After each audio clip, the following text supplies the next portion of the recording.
दोस्तों welcome back to my channel PCM classes में आपका स्वागत है। तो आज आपका जो पहला प्रश्न है पॉलिटेक्निक एंट्रेंस एग्ज़ाम का क्वेश्चन नंबर 23 हम बताने जा रहे हैं। इससे पहले मैंने सारे प्रश्न बताए हैं।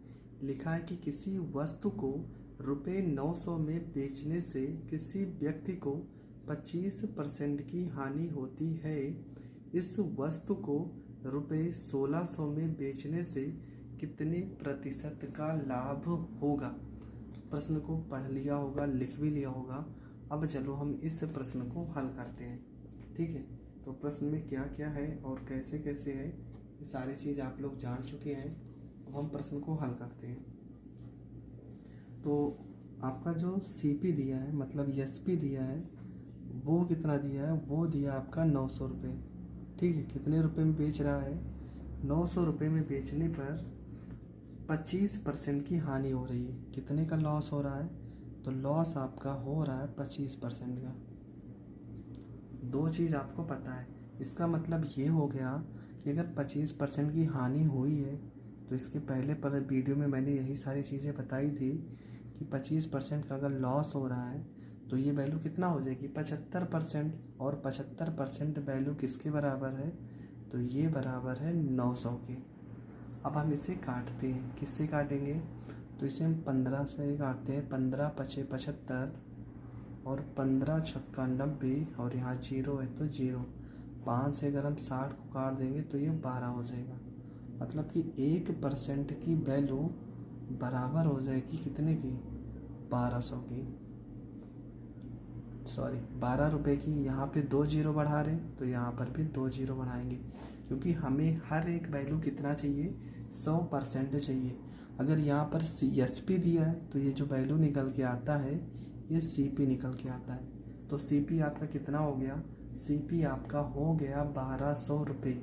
प्रश्न में कह रहे थे कि अगर 1600 रुपये में बेचा जाए, 1200 रुपये का सामान अगर हम 1600 रुपये में बेच रहे हैं तो कितने परसेंट का लाभ, कितने रुपए का लाभ हो रहा है, ये लाभ हो रहा है 400 रुपये का। ठीक है, और बटे में हम क्या लिखेंगे, हमें निकालना है प्रॉफिट परसेंटेज। तो ऊपर हम क्या लिखेंगे, ऊपर लिखेंगे प्रॉफिट और बटे में क्या लिखेंगे, सीपी 1200 और गुणे में क्या हो जाएगा 100। 1 0 2 0 1 0 2 0, 4 एकम 4, 4 तिया 12। मतलब ऊपर वैल्यू आ गई आपकी 100 और नीचे आ गई 3। और 100 बटे 3 को आप क्या लिख सकते हो, तो आपको पता है कि ये होता है 33 सही 1/3% का क्या हो जाएगा, ये हो जाएगा आपका प्रॉफिट। तो आपका जो आंसर निकल के आ जाएगा वो ऑप्शन नंबर बी हो जाएगा इसका करेक्ट आंसर। ठीक है, तो सवाल में देख लीजिए क्वेश्चन नंबर 23 का option number B correct answer हो जाएगा। क्वेश्चन नंबर 24 का सवाल बहुत ही सरल होता है पर अक्सर लोग गलत करते हैं। कैसे, हम बता रहे हैं। लिखा है कि कोई व्यक्ति 2 घोड़े प्रत्येक को 600 रुपये में बेचता है। अगर कभी भी इस तरह का सवाल आ जाए, घोड़ा गाय कुछ भी हो, अगर दोनों गाय को या घोड़े को एक ही मूल्य पर बेच रहा है ना, कहते दोनों घोड़ों को कितने पे 600 रुपये में बेच रहा है प्रत्येक को, मतलब एक को 600 में बेच रहा होगा और दूसरे को भी 600 रुपये में बेच रहा होगा। एक पर उसे 20% का लाभ होता है और दूसरे पर 20% की हानि। जितना प्रॉफिट हो रहा है अगर उतना ही हानि होगा, तो आपसे पूछा जाएगा कि इस लेन देन में कितना लाभ होगा, कितना हानि होगा। तो ऐसे प्रश्न बहुत ही सरल होते हैं, बस थोड़ा सा हम कंफ्यूज हो जाएंगे।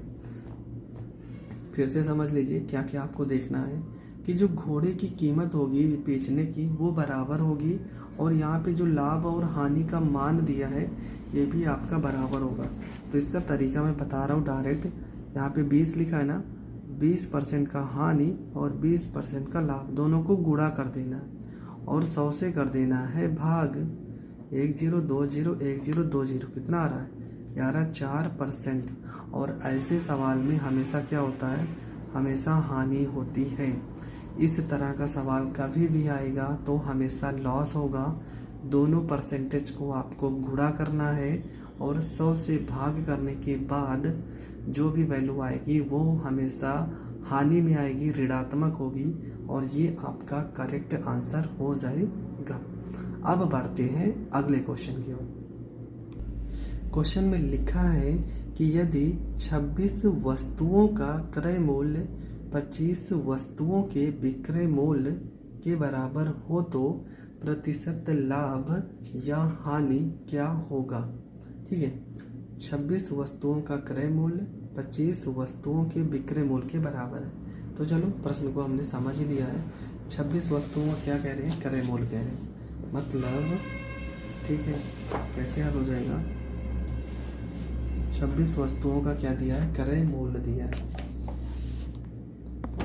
तो ये हो जाएगा आपका 26, ये क्रय मूल्य दिया CP। ठीक है, पहले 25 वस्तुओं के विक्रय मूल्य के बराबर है, तो 25 और ये हो जाएगा SP हो जाएगा। ठीक है, आपने प्रश्न को समझ लिया कि 26 वस्तुओं का क्रय मूल्य 25 वस्तुओं के विक्रय मूल्य के बराबर है, तो हमें लाभ या हानि निकालना है। तो यहाँ पे 26 और इसके बगल में क्या था, क्रय मूल्य, तो इसके साथ लिखेंगे, बीच में बराबर का निशान 25 और इसके साथ में था विक्रय मूल्य, बराबर में लिखेंगे। अब हम क्या करेंगे, यहाँ पे CP को रोक लेते हैं और ये SP इधर गुणे में है ना, इसको इधर भेजेंगे तो ये आ जाएगा बटे में SP हो जाएगा। यहाँ पे आपका पहले से क्या है, यहाँ पे 25 है और ये 26 इधर गुणे में, तो यहाँ पे कहाँ जाएगा, यहाँ पे जाएगा भाग में। इसका मतलब ये हुआ कि क्रय मूल्य कितना रुपए है, 25 रुपये है। इसके ऊपर लिखी वैल्यू तो ऊपर वाली वैल्यू होगी, और ये नीचे लिखिए तो इसका नीचे का वैल्यू होगा। 25 रुपये का सामान अगर 26 रुपये में बेच रहा है तो यहाँ पर कितने रुपए का प्रॉफिट हो रहा है, 1 रुपये का प्रॉफिट हो रहा है। और आपको प्रॉफिट परसेंटेज पूछा है, तो फार्मूला होता है प्रॉफिट परसेंटेज बराबर प्रॉफिट बटे में CP और मल्टीप्लाई में 100।